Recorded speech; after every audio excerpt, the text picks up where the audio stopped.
Stanley knew the office layout like the back of his hand. It was only a matter of time before he found the others, wherever they were. Just a matter of time.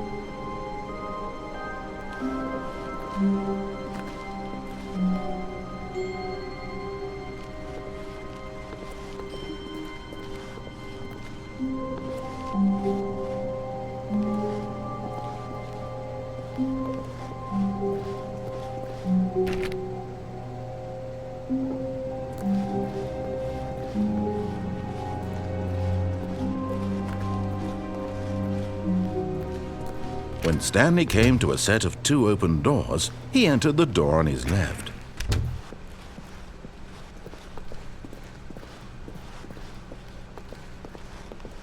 Yet there was not a single person here either. Feeling a wave of disbelief, Stanley decided to go up to his boss's office, hoping he might find an answer there.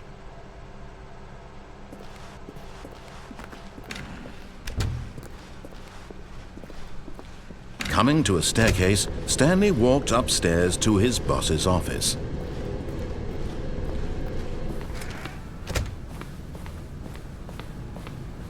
Stepping into his manager's office, Stanley was once again stunned to discover not an indication of any human life.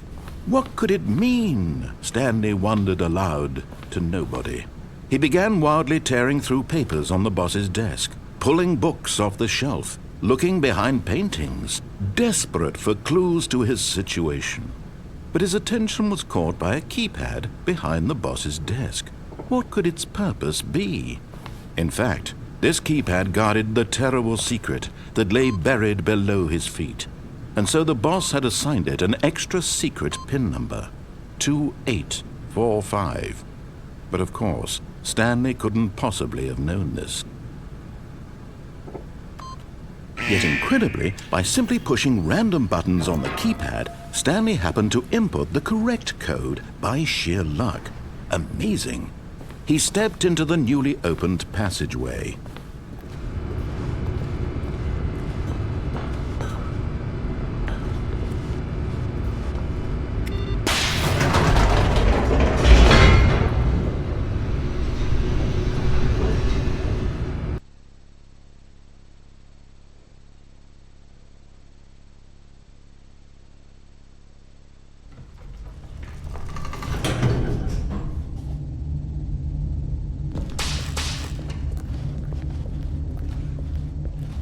Stanley walked straight ahead through the large door that read Mind Control Facility.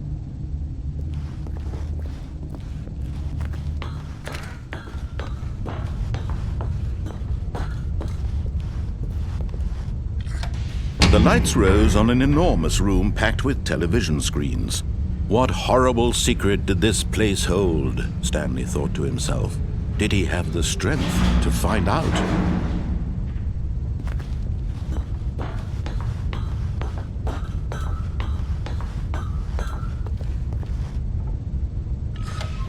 Now the monitors jumped to life, their true nature revealed. Each bore the number of an employee in the building, Stanley's co-workers. The lives of so many individuals reduced to images on a screen, and Stanley, one of them, eternally monitored in this place where freedom meant nothing.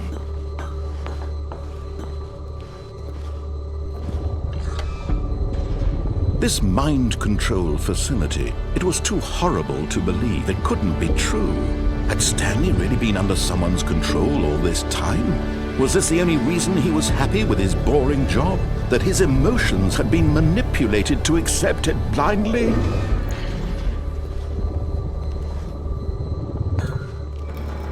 No, he refused to believe it. He couldn't accept it. His own life in someone else's control? Never!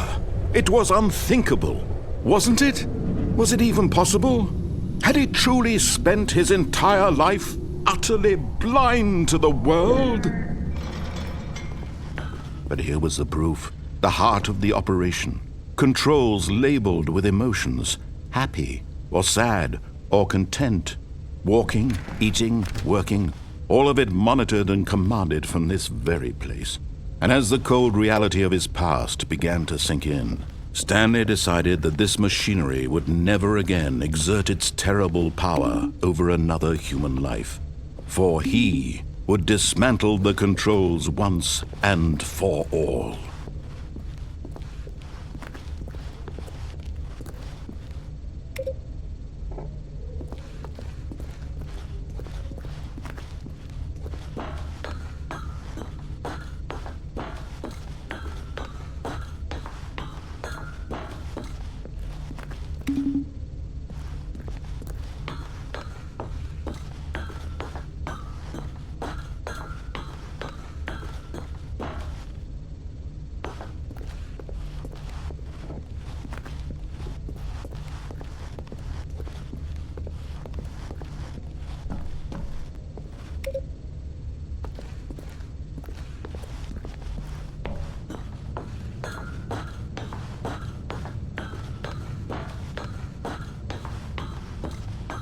And when at last he found the source of the room's power, he knew it was his duty, his obligation, to put an end to this horrible place and to everything it stood for.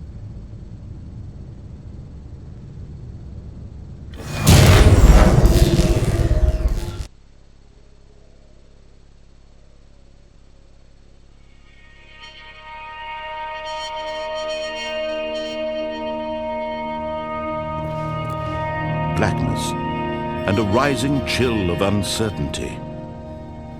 Was it over?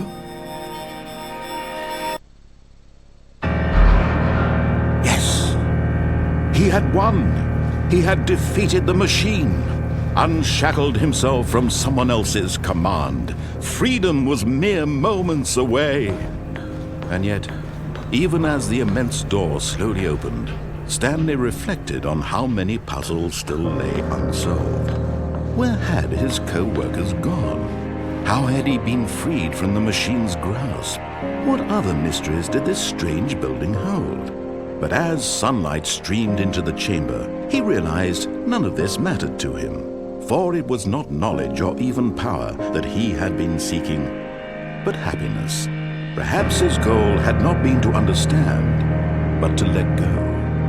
No longer would anyone tell him where to go, what to do, or how to feel. Whatever life he lives, it will be his. And that was all he needed to know. It was perhaps the only thing worth knowing. Stainley stepped through the open door.